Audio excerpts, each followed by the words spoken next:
Good evening. I'm Gary Franchi, Next News Network Chief White House Correspondent, delivering the latest White House news from the past 24 hours in partnership with our streaming team at Trump Daily Posts.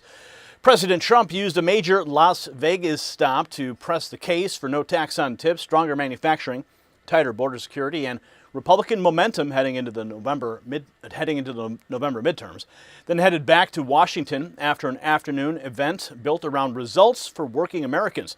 We'll walk you through the president's travel from Southern California into Nevada, his remarks at Red Rock, and the administration updates that rounded out the day.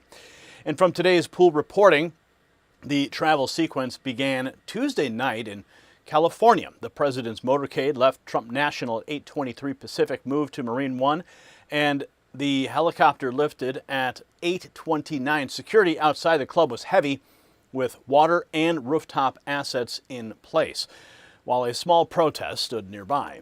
Minutes later, Los Angeles International Airport, Marine One, landed at 8:47 p.m.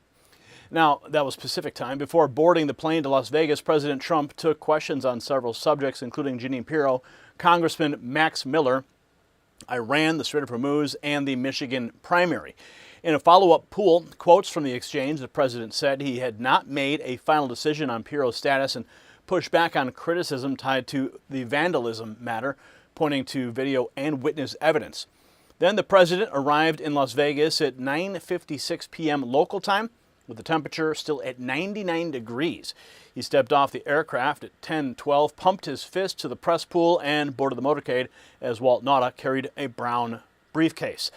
By 10:32 p.m., the motorcade reached the Trump Hotel, and the White House called a lid for the night, closing out the public schedule in Nevada. Wednesday morning into midday, the press pool held at the Trump Hotel ahead of the president's economic speech.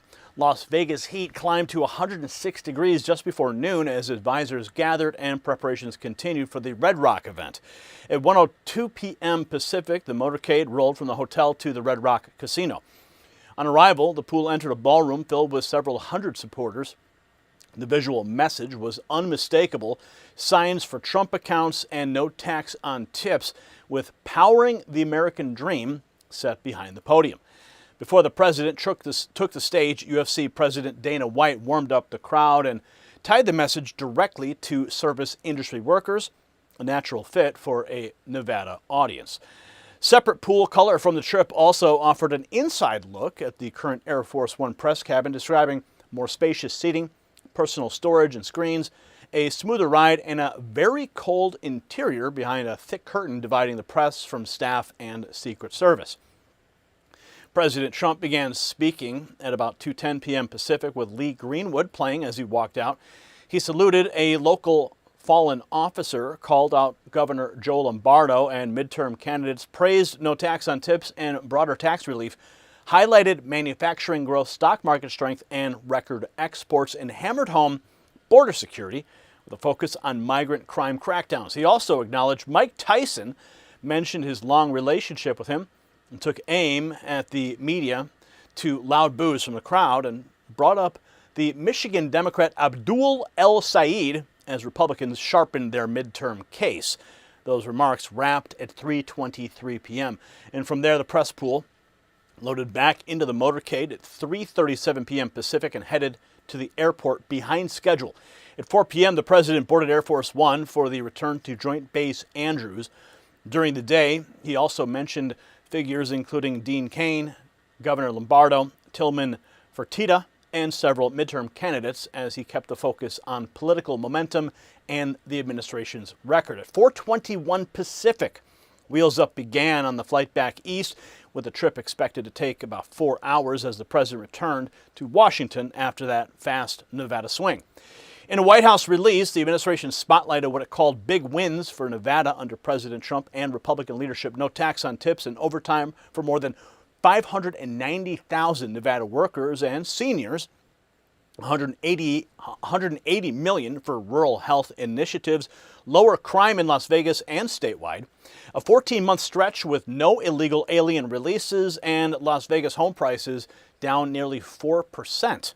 The release also highlighted massive investment commitments, including Apple's $600 billion pledge, Amazon's $340 billion investment, Vantage Data Centers' $3 billion Nevada project, plus new commitments from Crocs and First Majestic, and a federal lands and energy task force with Governor Lombardo.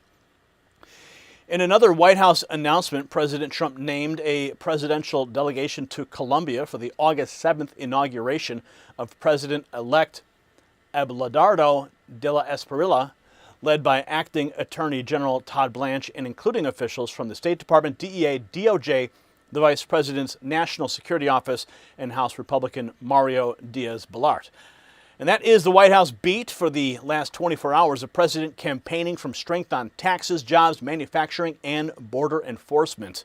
Then returning to Washington with the administration still pushing policy and diplomatic business forward.